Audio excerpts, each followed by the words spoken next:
Good afternoon, everyone. How are you all? Hope you all are fine. चलिए, today's our concept is electric field of chapter, very first chapter, that is electric charges and field. Electric charges we have gone through. Now comes the concept of electric field. तो बच्चा electric field क्या होता है? Charge की ही field होती क्या है वो देखते हैं। सबसे पहले बात कर रहे थे हम कि कोई भी चार्ज है वो फोर्स एक्सर्ट करता है, which was described bye Coulomb's law, right. कोई भी चार्ज है वो फोर्स लगाता है दूसरे चार्ज के ऊपर। तो वो जो फोर्स लग रही है वो कितने रीजन तक लग रही है, कहाँ तक लग पा रही है? ऐसा तो नहीं है कि कोई बहुत दूर बैठा है तो उस पर भी वो फोर्स लगा रहा है, नहीं, वो तो बहुत कम हो जाएगी। इसका मतलब है इलेक्ट्रिक फील्ड उस चीज को डिस्क्राइब करती है कि कहाँ तक वो फोर्स लगा सकता है, कितने एरिया तक वो फोर्स लगा सकता है, या कितनी स्पेस में उसका जो इफेक्ट है वो दूसरा चार्ज एक्सपीरियंस कर सकता है, राइट। तो इलेक्ट्रिक फील्ड होता क्या है?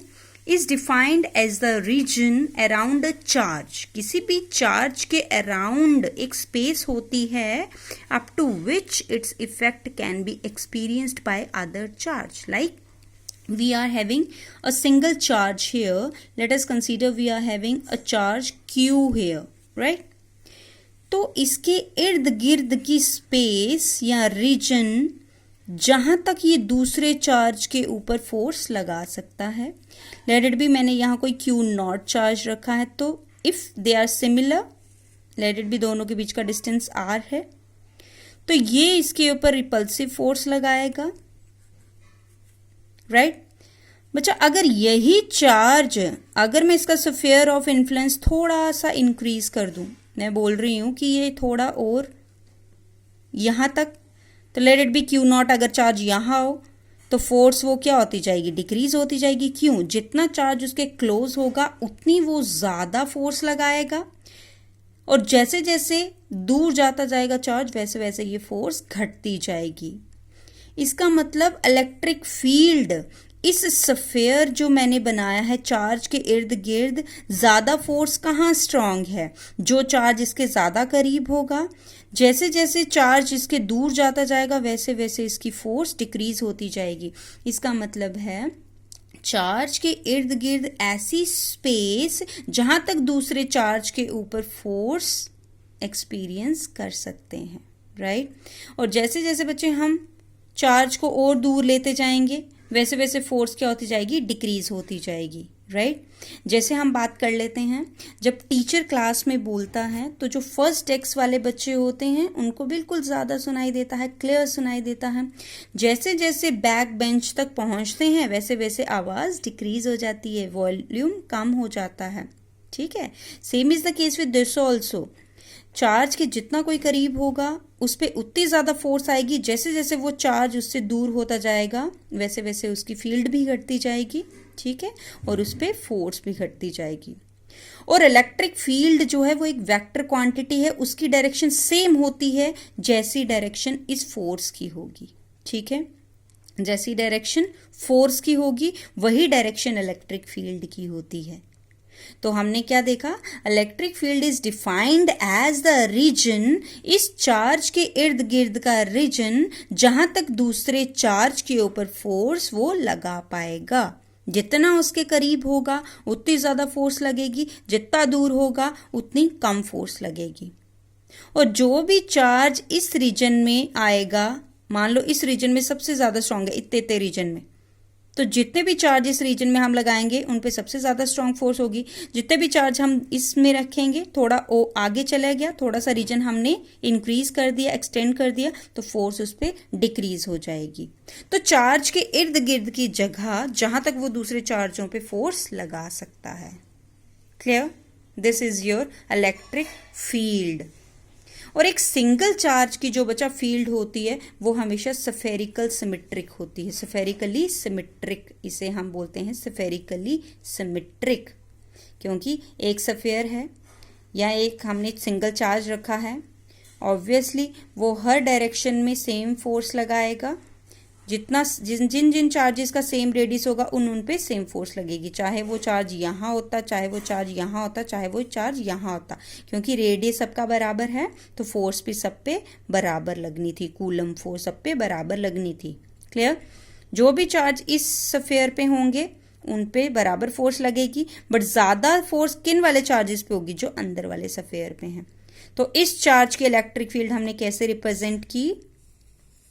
Like this. इसी इलेक्ट्रिक फील्ड को हम बोलते हैं, सिंगल चार्ज की इलेक्ट्रिक फील्ड को हम बोलते हैं spherically symmetric electric field. Clear? चलिए, अब ये तो हमने इसकी फिजिकल डेफिनेशन पढ़ी, राइट? अब हम इसकी मैथमेटिकल डेफिनेशन पे चलते हैं। क्लियर? चलिए, let us consider we have a single charge here, bigger charge है, बिगर चार्ज है तो इसकी फील्ड भी बहुत स्ट्रांग होगी। लेट इट बी, इसके ऊपर चार्ज कितना है? पॉजिटिव है।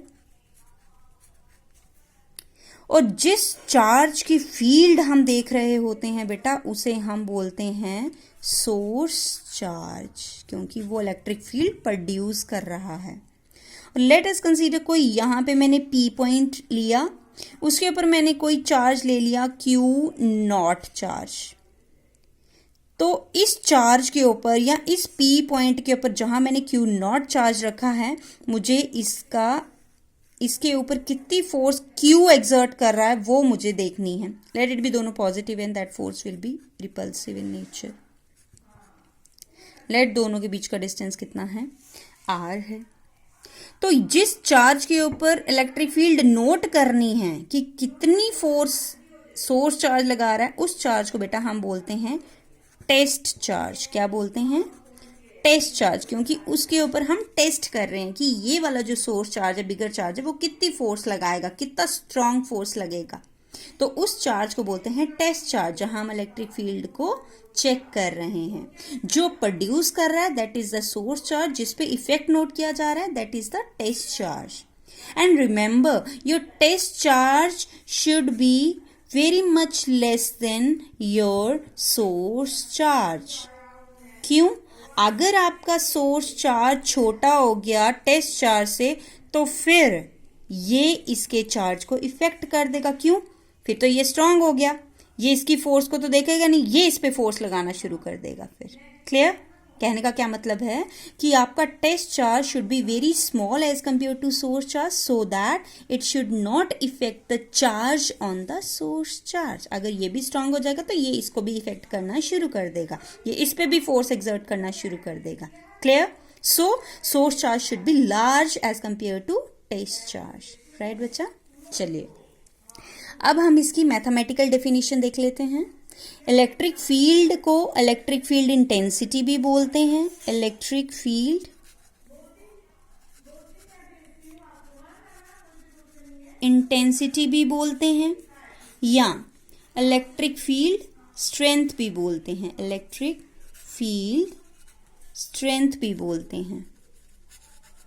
इलेक्ट्रिक फील्ड बोलो या इलेक्ट्रिक फील्ड स्ट्रेंथ बोलो, और इसे रिप्रेजेंट करते हैं E से, since electric field is a vector quantity.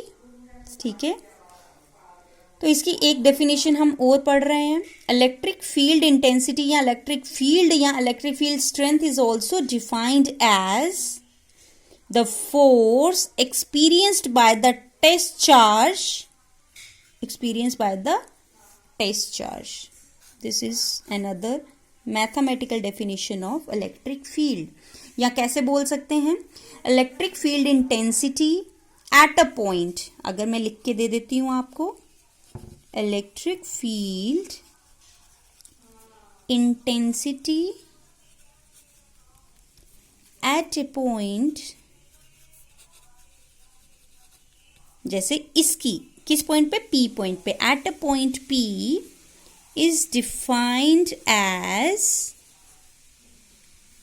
the force experienced by the test charge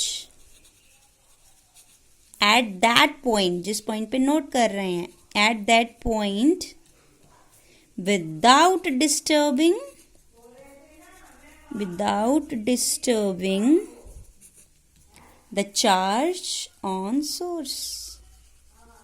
The charge on source.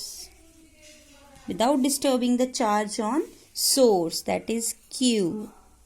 Test charge कौन था? Q नॉट था, राइट? तो electric field is also defined as the force per unit test charge, right? Per unit test charge, per unit positive. Generally हम जो test charge होता है उसे positive लेते हैं. क्लियर? क्या लेते हैं? पॉजिटिव लेते हैं. चलिए, अब ये तो हमारा हो गया. अब चलते हैं इलेक्ट्रिक फील्ड जो हमने पढ़ा इज अ वेक्टर क्वांटिटी. क्यों?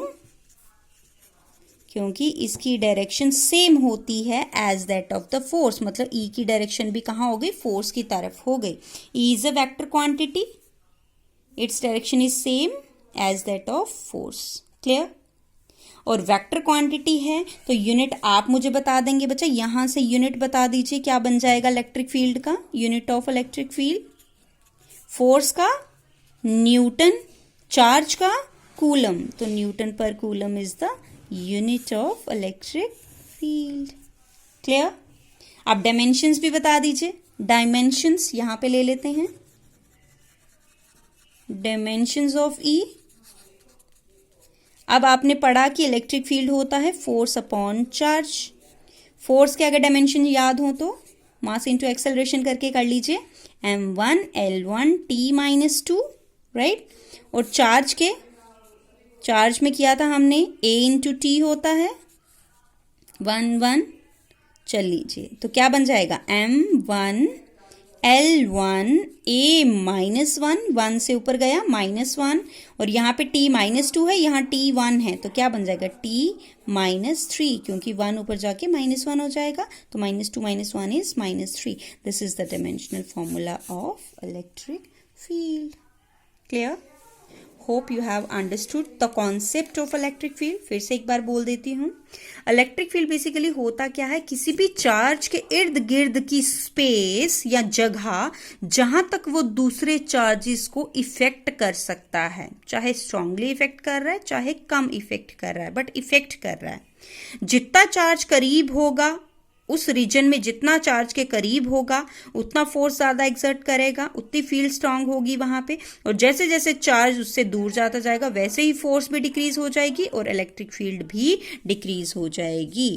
Electric field is a vector quantity because its direction is same as that of the force. Clear? चलिए, यहां तक हमने पढ़ लिया. अब नेक्स्ट, इसी के साथ हमारा नेक्स्ट टॉपिक है electric field due to a point charge. मतलब जस्ट एक सिंगल चार्ज है, वो कितनी फील्ड लगाएगा उसकी एक एक्सप्रेशन हम डिराइव करेंगे यहाँ पे. क्लियर?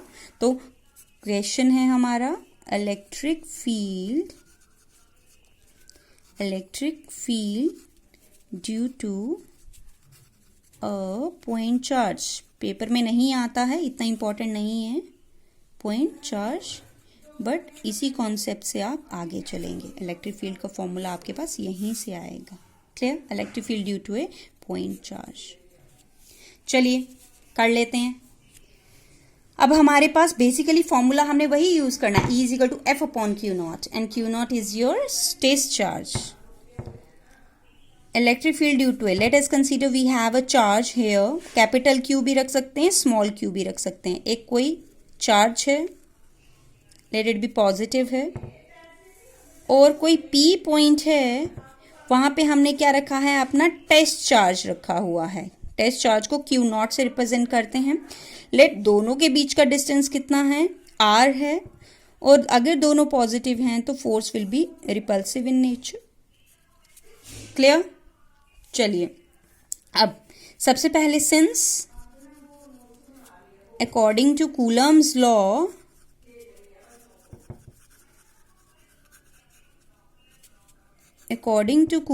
लॉ तो दोनों के बीच में जो फोर्स होगी वो बच्चा कितनी हो जाएगी बता दीजिए. आपने पढ़ा हुआ है, बोलो. 1/4 pi epsilon not. Q1 Q2 होता था, तो यहाँ कौन है? Capital Q0. तो लिख लेते हैं Q इंटू Q0 अपॉन दोनों के बीच का डिस्टेंस का square R square. Let it be equation 1. You have to written the given part also. You have remember I think. कैसे लिखेंगे? Consider a source charge Q whose electric field is to be experienced by the test charge. Let P be the point where the test charge is to be placed and the distance between the source and the test charge is R. Let F be the force experienced by the test charge. Then according to Coulomb's law, right? Write that values also. वो mathematical लिखने से पहले हमें theory थोड़ा सा लिखना पड़ता है in order to drag all the marks, right?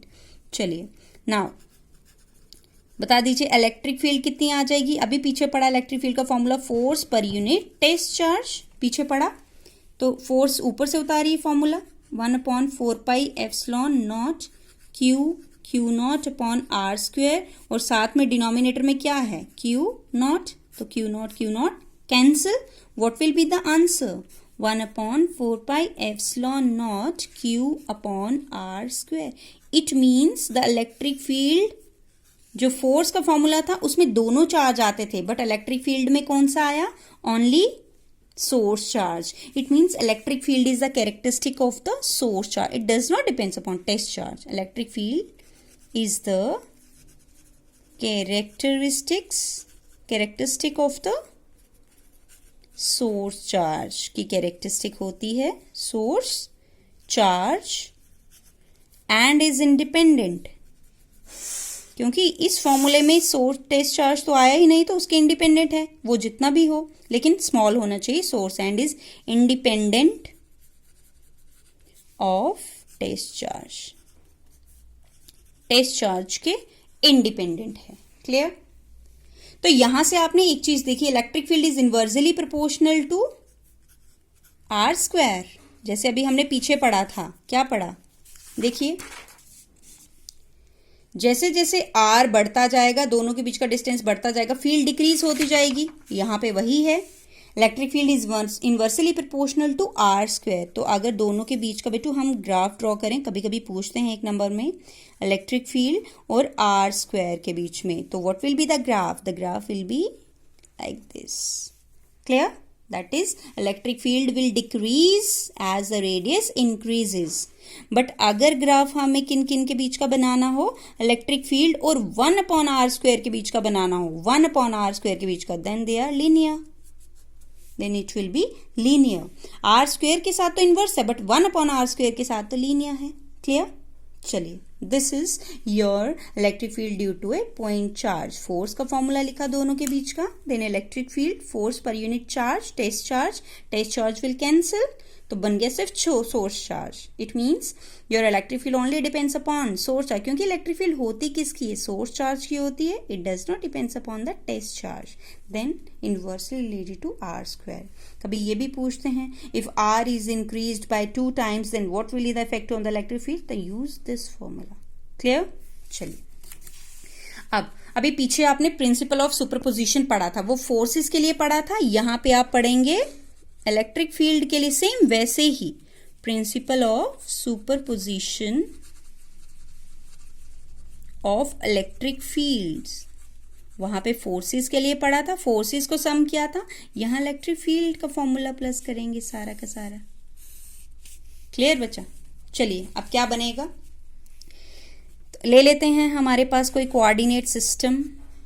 Origin, यहाँ पे कोई टेस्ट चार्ज है Q0, और यहाँ पे पहले 2 चार्जेस की वजह से देख लेते हैं. Q1 Q2 है. Q1 Q0 पे कितनी फील्ड एक्सर्ट कर रहा है, और Q2 Q0 पे कितनी एक्सर्ट कर रहा है. यहाँ पे सिर्फ कैपिटल Q लिया था, यहाँ पे मैंने 2 सोर्स चार्ज ले लिए. वैसे ही n number of source charges हम ले लेंगे. ठीक है, तो late it B repulsive force लगा रहे हैं, तो ये फोर्स विल बी आउटवर्ड, तो इलेक्ट्रिक फील्ड भी बाहर को होगी. लेट इट बी E1 रख लेते हैं इसको. सिमिलरली Q2 इस पे लगा रहा है, रिपल्सिव है, तो इलेक्ट्रिक फील्ड भी उधर को ही होगी. Late it B E2. Clear? तो इसको P पॉइंट मान लेते हैं, जहां पे हमने क्या रखा, जैसे ये P पॉइंट लिया ना, वैसे इसे P पॉइंट रख लिया. तो ये डिस्टेंस को R1P रख लिया, 1 से P की तरफ जा रहा है. ठीक है, और इस डिस्टेंस को क्या मान लिया? R2P. क्लियर? तो चलिए, सबसे पहले electric field due to first charge कितनी आ जाएगी? Electric field due to Q1, तो E1 comes out to B, बता दीजिए, साथ में वेक्टर फॉर्म में बताना है तो वेक्टर फॉर्म में भी बता सकते हैं। तो क्या बन जाएगा, जैसे यहाँ पे वेक्टर फॉर्म बतानी होती तो आर यूनिट वेक्टर लग जाता साथ में। यहाँ पे आ जाइए वेक्टर फॉर्म में लिखें तो क्या बनेगा 1/4πε0, जो अभी फॉर्मूला हमने डिराइव किया इस तरह से। यहाँ कैपिटल क्यू है तो यहाँ पे क्या आएगा Q1 अपॉन आर, कितना है R1P, तो R1P का स्क्वायर, और यहाँ यूनिट वेक्टर कितना बन जाएगा R1P का यूनिट वेक्टर। क्लियर।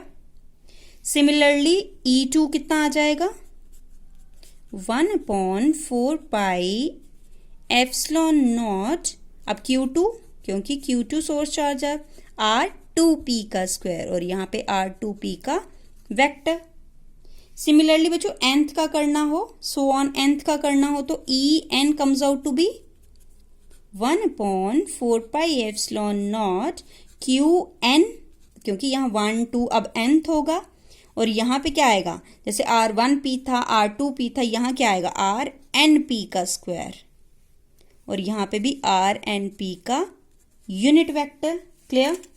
तो therefore the electric field experienced by the test charge due to all other charges Q1, Q2, so on, Qn source charges is equal to the vector sum of all the electric fields.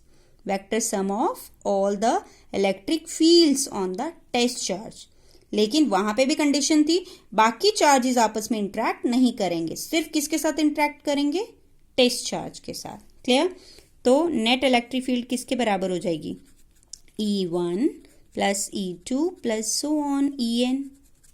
तो अगर इसी चीज को बच्चा हमने summation form में लिखना हो, कांस्टेंट क्या है इसमें 1/4π है, तो उसे बाहर ले लेंगे, वो सेम रह रहा है हर फॉर्मूले में। अंदर क्या बन जाएगा Q, क्योंकि ये चेंज हो रहा है ना 1 2 n, तो ये क्या बन जाएगा लेट इट बी QI, क्योंकि ये वेरी कर रहा है। और आगे डिनोमिनेटर में क्या है R, यहाँ पे P सेम रह रहा है 1P 2P NP, तो ये क्या बन जाएगा IP, क्योंकि 1 2 3 चेंज हो रहा है, P तो सेम रह रहा है। और यहाँ पे क्या आ जाएगा R 1P 2P है, तो ये भी क्या आ जाएगा IP का यूनिट वेक्टर। यूनिट वेक्टर की जगह हम वेक्टर की फॉर्म में भी लिख सकते हैं, तो यहाँ पे स्क्वायर भी है।